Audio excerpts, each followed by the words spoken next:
نحمده ونصلي ونسلم على رسوله الكريم أما بعد. قال الله تبارك وتعالى: أعوذ بالله من الشيطان الرجيم.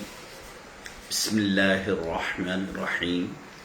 حاميم والكتاب المبين. إنا أنزلناه في ليلة مباركة إنا كنا منزلين فيها يفرق كل أمر حكيم. صدق الله العظيم وصدق رسوله النبي الأمين الكريم. وقال جل وعلا في عظمة حبيبه: إن الله وملائكته يصلون على النبي يا أيها الذين آمنوا صلوا عليه وسلموا تسليما. اللهم صل على سيدنا محمد وعلى آله وأصحابه أفضل صلواتك وعدد معلوماتك وبارك وسلم. معزز ناظرین و سامعین کرام، جیسا کہ آپ لوگ اس بات سے اچھی طرح واقف ہیں کہ یہ شعبان المعظم کا ماہ مبارک شروع ہو چکا. اللہ کے نبی صلی اللہ علیہ وسلم کا ارشاد مبارک ہے: رجب اللہ کا مہینہ ہے، شعبان میرا مہینہ ہے، اور رمضان میری امت کا مہینہ ہے. ناظرین، اس ماہ مبارک کو یعنی ماہ شعبان کو اللہ کے نبی صلی اللہ علیہ وسلم نے میرا مہینہ فرمایا، یعنی اس ماہ مبارک کی نسبت اپنی طرف کی. لفظ شعبان، شعب کہتے ہیں شاخ کو، شاخ در شاخ، یعنی اس میں ثواب کی کثرت ہوتی ہے.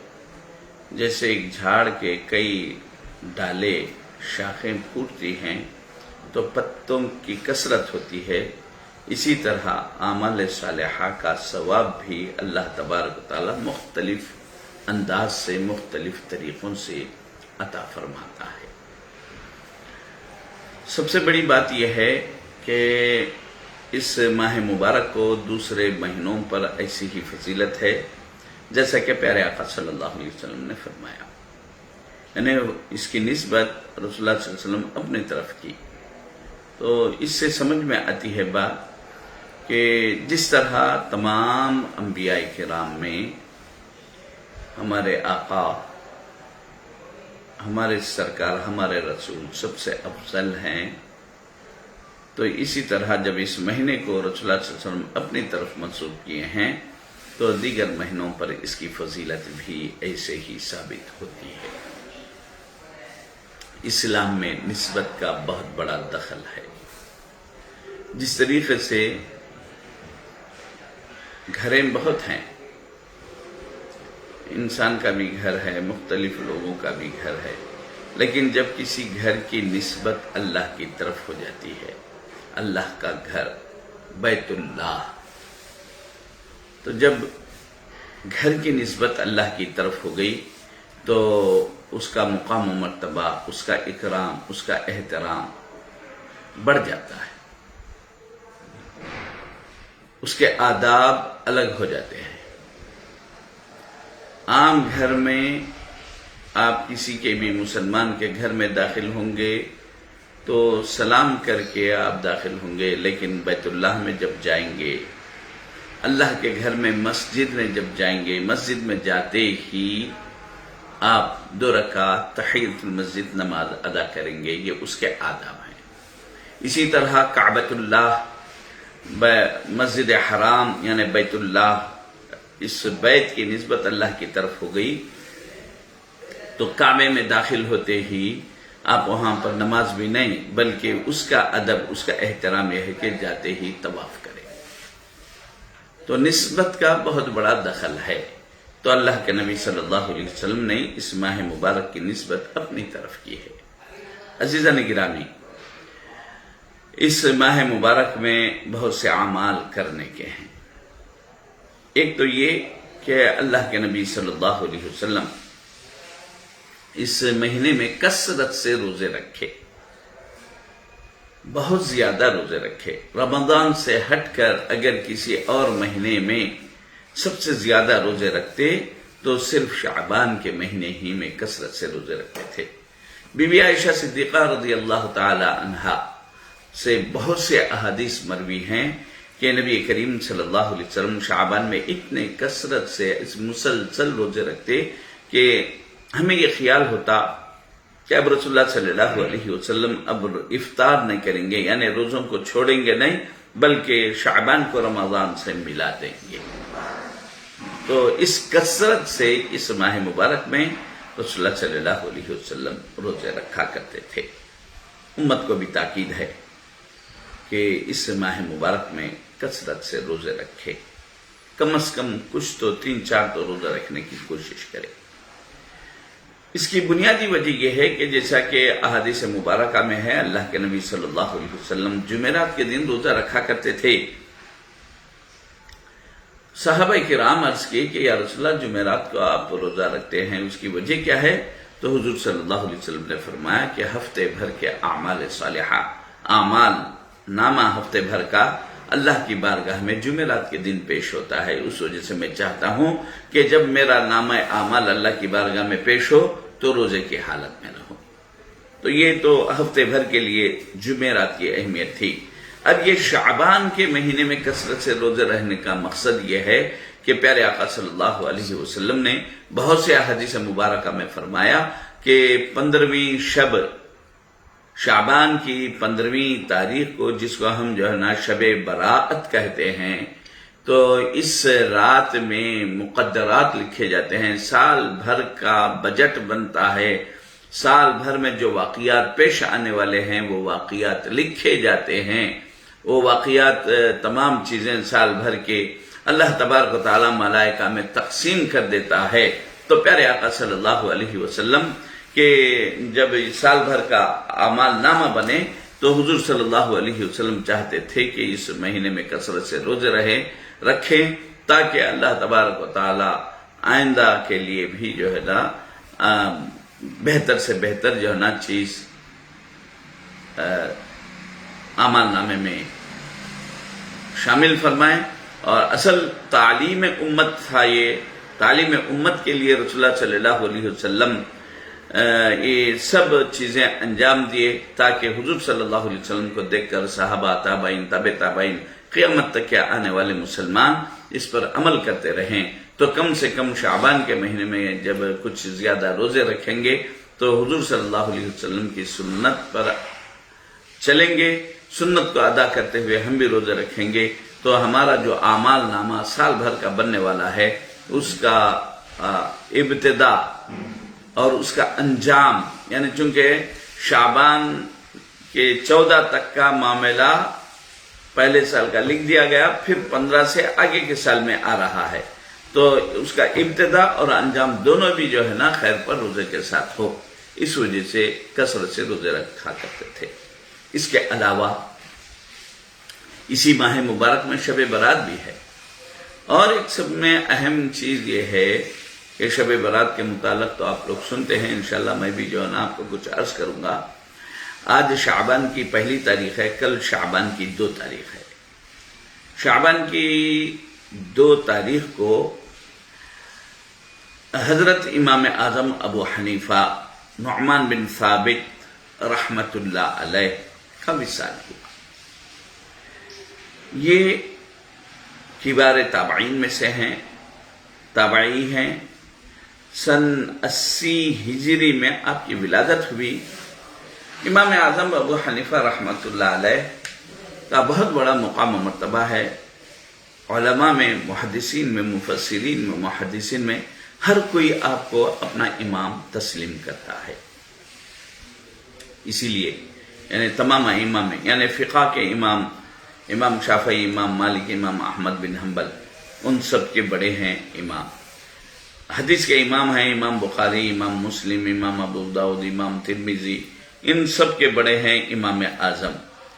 تو اس طرح جو بڑے بڑے کبار علماء کرام، کبار ائمہ ہیں، ان تمام اماموں کے استاذ ہیں، استاذ الاساتذہ ہیں، بڑے بڑے اماموں کے استاذ ہیں، اس وجہ سے آپ کو امام اعظم کہا جاتا ہے، یعنی سب سے بڑا امام۔ تو امام اعظم کا وصال 2 شعبان کو ہوا۔ اس مناسبت سے آپ کے کچھ حالات زندگی آپ لوگوں کے سامنے رکھ رہا ہوں۔ اللہ تبارک و تعالیٰ نے آپ کو تابعیت سے مشرف کیا، یہ شرف عطا فرمایا۔ تابعی وہ ہے جو بحالت ایمان صحابہ کرام سے ملا ہو اور ایمان کی حالت میں زندگی گزارا ہو اور اس کا خاتمہ بھی ایمان پر ہوا ہو، تو ایسے شخص کو تابعی کہتے ہیں۔ امام اعظم ابو حنیفہ رحمۃ اللہ علیہ کئی صحابہ کرام سے ملاقات کیے، بلکہ حضرت انس بن مالک رضی اللہ تعالیٰ عنہ جو سن 90 کے بعد جن کا وصال ہوا ہے، ان سے لقاء اور ان سے روایتیں بھی ثابت ہیں۔ اکثر غیر مقلد حضرات امام اعظم ابو حنیفہ رحمۃ اللہ علیہ کے بارے میں صحیح نظریہ نہیں رکھتے، بلکہ آپ کے علم کو چھپاتے ہیں اور دروغ گوئی سے کام لیتے ہیں۔ علماء سے متعلق ذہن میں رکھیں کہ علماء کا مقام و مرتبہ اللہ کے نبی صلی اللہ علیہ وسلم نے بہت زیادہ بتلایا ہے۔ علماء کی توہین ایک گمراہی ہے، اور علماء کی تعظیم گویا یوں سمجھیے کہ یہ نائب رسول ہیں۔ علماء رسول اللہ صلی اللہ علیہ وسلم کی تعظیم جس طرح امت پر لازم ہے، نائب رسول کی بھی تعظیم امت کو کرنا ضروری ہے۔ اللہ کے نبی صلی اللہ علیہ وسلم جہاں پر علماء کی اہمیت کو اجاگر کیے ہیں، عابدوں پر عالموں کی فضیلت بتلائے، بلکہ ایک حدیث شریف میں ہے، پیارے نبی صلی اللہ علیہ وسلم نے فرمایا، جس طرح ایک عام صحابی پر میری فضیلت ہے، ایک عام صحابی پر اللہ کے نبی صلی اللہ علیہ وسلم فرما رہے ہیں جس طرح ایک عام صحابی پر میری فضیلت ہے، ایک عابد پر عالم کی فضیلت ایسے ہی۔ تو عالم کا بہت بڑا مقام و مرتبہ ہے، اور اللہ تبارک و تعالیٰ خود قرآن مجید میں ارشاد فرمایا، فَاسْأَلُوا أَهْلَ الذِّكْرِ إِن كُنتُمْ لَا تَعْلَمُونَ، اہل ذکر سے یعنی علماء سے تم دریافت کرو اگر تم کو معلوم نہ ہو۔ تو اللہ تبارک و تعالیٰ اس آیت میں عالم کے مقام و مرتبے کو بتلا رہا ہے، اور ایک جگہ ارشاد فرماتا ہے اللہ تعالیٰ، قُلْ هَلْ يَسْتَوِي الَّذِينَ يَعْلَمُونَ وَالَّذِينَ لَا يَعْلَمُونَ، یعنی جاننے والے اور نہیں جاننے والے یہ دونوں برابر نہیں ہو سکتے۔ آج ہم لوگ جو ہے نا کچھ حدیث کے کتابوں کو بغلوں میں رکھ کر یا اس کا ترجمہ پڑھ کر یہ سمجھنا کہ جو ہے نا ہم بہت بڑے عالم بن گئے، بہت بڑے حدیث بیان کرنے والے، حدیث روایت کرنے والے بن گئے، یہ سب سے پہلی ہماری غلطی ہے کہ جن حدیثوں کو ہم صحیح طور پر پڑھ نہیں سکتے، ویسے بلکہ اس سے کہیں زیادہ احادیث مبارکہ کو امام اعظم ابو حنیفہ رحمۃ اللہ علیہ نہ صرف روایت کیے ہیں بلکہ اس کے شروحات، اس کے معنی، اس کے مطالب کو بہتر سے بہتر طریقے سے انہوں نے بیان کی ہے۔ امام اعظم ابو حنیفہ رحمۃ اللہ علیہ کے علم حدیث میں 4000 سے زیادہ اساتذہ ہیں، 4000 سے زیادہ لوگوں سے آپ نے حدیث کی روایت کی ہے۔ اس سے اندازہ لگا لیجئے کہ امام اعظم کو کتنے ہزار احادیث یاد نہ ہو۔ عموماً بعض غیر مقلد یہ کہتے ہیں کہ امام صاحب کو 14 حدیثیں یاد تھے یا 7 حدیثیں یاد تھے۔ یاد رکھیں یہ 14 حدیثیں یا 7 حدیثیں یاد تھے نہیں، بلکہ 7 یا 14 حدیثیں، بلکہ بعض کتابوں میں 21 حدیثیں وہ ہیں جن کو امام اعظم نے راست صحابہ کرام سے روایت کیا ہے۔ تو اس کو نہ سمجھ کر یہ امام صاحب کے روایت یعنی کم سے کم طرق پر دلالت کرتا ہے، اور امام صاحب کے صحیح روایتیں ہونے پر یہ دلالت ملتی ہے کہ امام صاحب کا واسطہ رسول اللہ صلی اللہ علیہ وسلم سے بالکل قریب کا واسطہ ہے. ایک درمیان میں ایک واسطہ ہے یا دو واسطے ہیں. ایک واسطہ کیا ہے؟ صرف صحابہ ہیں، صحابہ کے بعد رسول اللہ صلی اللہ علیہ وسلم. دو واسطے کیا ہیں؟ امام صاحب کو تابعین سے روایت کر رہے ہیں، تابعین صحابہ سے روایت کر رہے ہیں، صحابہ رسول اللہ صلی اللہ علیہ وسلم سے روایت کر رہے ہیں. تو اس طرح امام اعظم کو حدیث کے روایت میں جو شرف حاصل ہے، راز جو ہے نا صحابہ سے جو روایت ملتی ہے، کسی اور محدث کو یہ شرف حاصل نہیں ہے. خود امام بخاری رحمت اللہ علیہ جو اتباع تابعین، تبع تابعین میں سے ہیں، تبع تابعین کے بعد سے ہیں، ان کے پاس سب سے اعلیٰ درجے کی سند جو کہلاتی ہے وہ ثلاثیات ہے. ثلاثیات کا مطلب کیا ہے؟ ثلاثیات کا مطلب یہ ہے کہ امام بخاری کے بعد 3 واسطے ہیں رسول اللہ صلی اللہ علیہ وسلم تک پہنچنے کے لیے. 3 واسطوں کے بعد، یعنی تبع تابعی ہیں، پھر تابعی ہیں، پھر صحابی ہیں، اس کے بعد رسول اللہ صلی اللہ علیہ وسلم. تو یہ جو کم سے کم واسطہ ہے، یہ 3 واسطے، تو اس کو ثلاثیات کہتے ہیں. ورنہ امام بخاری کو 4 واسطے، 5 واسطے، 6 واسطے تک جو ہے نا ان کی روایتوں میں بتلائے گئے ہیں. تو عزیزان گرامی، حضرت امام اعظم ابو حنیفہ رحمۃ اللہ علیہ کو صحابہ سے ملنے اور صحابہ سے احادیث مبارکہ روایتیں کرنے کا شرف حاصل ہے. کہ کسی اور امام کو یہ شرف حاصل نہیں ہے. اس کے علاوہ امام اعظم ابو حنیفہ رحمۃ اللہ علیہ بصرہ کو علم حدیث کے حاصل کرنے کے لیے بصرہ کو 20 مرتبہ سفر کرے. اور آپ کے حالات میں بیان کیا گیا ہے کہ 50 سے زیادہ آپ نے حج کیا ہے. اور یہ اس کا مقصد کیا ہوتا تھا؟ اس زمانے میں حج کے دوران مختلف دنیا کے مختلف علاقوں سے علماء کرام، فقہا، محدثین سب حج میں جمع ہو جاتے تھے.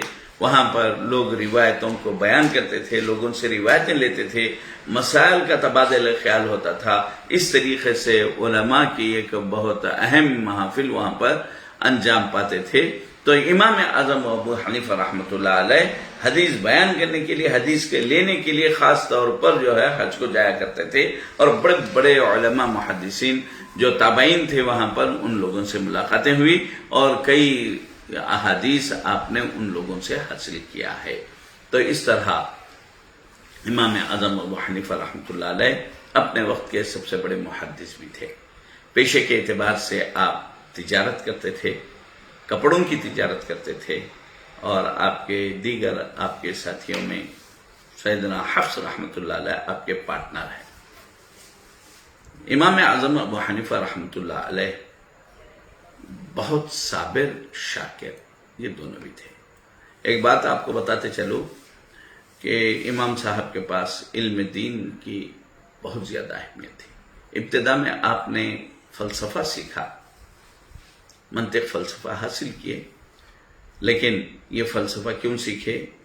تاکہ اس زمانے میں جو فلسفی یونان کا جو فلسفہ تھا، جو مسلمانوں پر فلسفے سے وہ لوگ وار کرتے تھے، توحید پر، اللہ کے ذات و صفات پر جو حملے ہوتے تھے، اس کے جوابات دینے کے لیے امام اعظم فلسفہ سیکھے اور ان کو عقلی دلائل سے قائل کر دیا کہ اللہ تبارک و تعالیٰ کے معاملے میں، توحید کے معاملے میں اسلامی جو عقیدہ ہے وہ بالکل درست ہے. ایک چیز آپ کو بتلاتے چلوں کہ امام صاحب کے زمانے میں ایک بہت بڑا پروفیسر تھا فلسفے کا، اور وہ دہریہ تھا. دہریہ کا مطلب اللہ کو نہیں ماننے والا، اس کو دہریہ کہتے ہیں. اللہ کا صاف انکار کر دیتا تھا اور وہ دنیا کو ایسے ہی چل رہی ہے. یعنی ایک قانون ہے، ایک طریقہ ہے کہ انسان سے جو ہے نا انسان پیدا ہوتا، جانور سے جانور پیدا ہوتا، کچھ پیدا ہوتے ہیں، کچھ مرتے ہیں، اس طریقے سے ہوتے رہتا. تو اسلامی سلطنت میں وہ لوگوں کو آ کر نوجوانوں کو بھٹکانے لگا کہ تمہارا جو توحید کا جو تصور ہے، اللہ کے بارے میں مسلمانوں کا جو تصور ہے وہ غلط ہے. اگر جو ہے نا میرے کچھ سوالات ہیں، اس کے جوابات دیے تو ٹھیک ہے، نہیں تو جو ہے نا میں جو کہہ رہا ہوں بالکل وہی صحیح ہے. مختلف چیزیں وہ پیش کر رہا تھا. تو اس میں سے سب سے بڑی چیز ایک یہ تھی کہ دنیا ایسے ہی چل رہی ہے، دنیا ایسے ہی چل رہی ہے. وہ فلسفے کی بنیاد پر جو ہے نا دلائل قائم کیا تھا. اور کئی مسلمان نوجوان بچوں کے عقیدے کو بدل دیا تھا، متزلزل کر دیا تھا۔ تو ایسے میں بڑے بڑے علماء کرام اس کا عقلی جواب نہیں دے سکے۔ تو امام اعظم ابو حنیفہ رحمۃ اللہ علیہ بھی نوجوان تھے، تو بادشاہ کا وزیر اس نے کہا کہ ایک نوجوان ہے جو کوفہ میں جو ہے نا دجلہ کے اس پار رہتا ہے، اگر آپ حکم دیں تو میں جو ہے ان کو دعوت دوں گا۔ تو بادشاہ نے کہا بڑے بڑے تجربے کار علماء کرام جو عمر میں جو ہے نا کافی عمر رسیدہ ہو گئے، وہ لوگ جواب نہیں دے سک رہے ہیں کہ نوجوان کیا دے گا۔ تو اس پر وزیر نے کہا کہ نہیں، مجھے امید ہے کہ وہ نوجوان جو ہے قائل کرا دے گا۔ تو اس طرح امام صاحب کے پاس وہ وزیر پہنچے اور اس کے بعد کیا معاملہ ہے پورا پیش کر دیا۔ ٹھیک ہے، امام صاحب نے کہا کہ کل میں جو ہے دوپہر میں آؤں گا۔ مناظرہ مقرر کیا گیا۔ اب جو ہے ادھر جو ہے فلسفی یہ پروفیسر جو ہے نا بہت خوش ہے کہ اب تو دربار میں پوروں کو جو ہے نا ہرانے کا موقع مل گیا ہے، پوروں کو جو ہے نا میں اپنے بات پر قائل کر دوں گا۔ امام صاحب مقررہ وقت پر نہیں آ سکے، کچھ تاخیر ہو گئی، گھنٹہ 2 گھنٹے۔ اس زمانے میں گھڑیاں نہیں تھے، لیکن کافی دیر سے ظہر کا وقت بولے تھے، یوں سمجھی کہ عصر تک پہنچے کا اندازہ بتلا رہا۔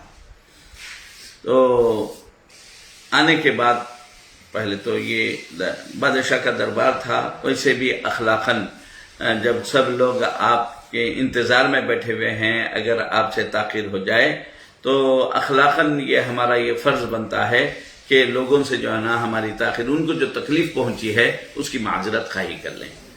تو امام صاحب بھی تمام لوگوں سے معذرت خواہی کی اور اس کے بعد کہنے لگے کہ میری تاخیر کی وجہ کیا ہے میں وہ بھی بتلا دوں گا تاکہ آپ لوگوں کے ذہن صاف ہو جائیں۔ شاید آپ لوگ یہ سمجھ رہے ہوں گے کہ میرے پاس جوابات نہیں دے سکتا، ایسی بات نہیں ہے، بلکہ میں جو چیز ہے وہ آپ کے سامنے رکھ رہا ہوں۔ تو آپ نے جو ہے نا ایک واقعہ بتلایا تاکہ یہ فلسفی کو حقیقت سمجھ میں آ جائے۔ میں آ رہا تھا، جیسا کہ آپ لوگ جانتے ہیں کہ دجلہ کے اس پار رہتا ہوں، دوپہر کا وقت تھا، کشتیاں نہیں تھے، دریا پار کر کے آنا مشکل تھا، میں انتظار میں ٹھہرا ہوا تھا۔ تو ویسے انتظار میں دیکھتے رہا کہ کوئی کشتی آئی تو چلے جاؤں گا، لیکن کیا دیکھتا ہوں کہ تھوڑی دیر کے بعد دریا کے کنارے ایک جھاڑ تھا، وہ جھاڑ خود بخود کٹ گیا، کوئی کاٹنے والا نظر نہیں آ رہا، خود بخود کٹ گیا۔ اس کے بعد اس کے تختے بنے، پھر تختے بننے کے بعد جو ہے نا وہ جڑ گئے تختے، اور خشکی میں جو ہے نا یہ پورا ہوا، بعد میں خود بخود وہ کشتی پانی میں چلی گئی، میں اس کشتی میں بیٹھ کے آیا۔ تو اس پر یہ فلسفی نے کہا کہ بادشاہ کی طرف مخاطب کر کے کہ یہ اس سے بڑھ کر کوئی جھوٹ نہیں ہو سکتی، یہ جھاڑ کا خود بخود کٹ جانا، پھر تختے بننا، کشتی بننا اور پانی میں چلنا، یہ ممکن نہیں ہے جب تک کہ کوئی اس کا چلانے والا، کوئی کرنے والا نہ ہو، جھاڑ کا کاٹنے والا نہ ہو، خود بخود نہیں کر سکتا، تختے بنانے والا نہ ہو، نہیں بن سکتے۔ اس طریقے سے جو ہے وہ فلسفی صاف طور پر انکار کر دیا۔ تو اس پر جو ہے بادشاہ کی طرف مخاطب کرتے ہوئے امام اعظم نے بھی کہا کہ جب ایک درخت، ایک جھاڑ جب خود بخود نہیں کٹ سکتا، ایک درخت سے چکلے خود بخود نہیں بن سکتے، ایک چکلوں سے کشتی نہیں بن سکتی جب تک کہ کوئی بنانے والا نہ ہو، تو ایک چھوٹا سا واقعہ پیش نہیں آ سکتا، ایک کشتی بغیر بنانے والے کے نہیں بن سکتی، تو اتنی بڑی دنیا جس میں لاکھوں کروڑوں انسان رہتے بستے ہیں اور سمندر میں اتنے مچھلیاں جو رہے ہیں، ان کو کوئی غذا دینے والا، ان کو چلانے والا، اس دنیا کو چلانے والا اگر نہ ہو تو یہ دنیا خود بخود نہیں چل سکتی۔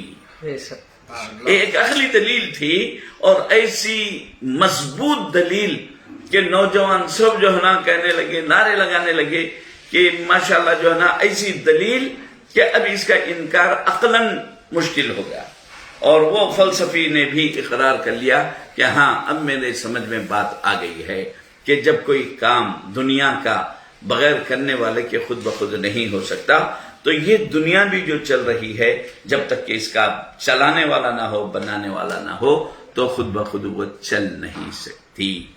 اور اس کے بعد اور ایک بات آپ کو بتلا رہا ہوں کہ اب اللہ کا تو اقرار ہو گیا، اللہ ایک ہے یا دو ہے، اس کے بارے میں تو قرآن مجید میں ہے لَوْ كَانَ فِيهِمَا آلِهَةٌ إِلَّا اللَّهُ لَفَسَدَتَا، اللہ کے علاوہ، ایک کے علاوہ اور ہوتے تو دنیا ختم ہو جاتی، تہس نہس ہو جاتی۔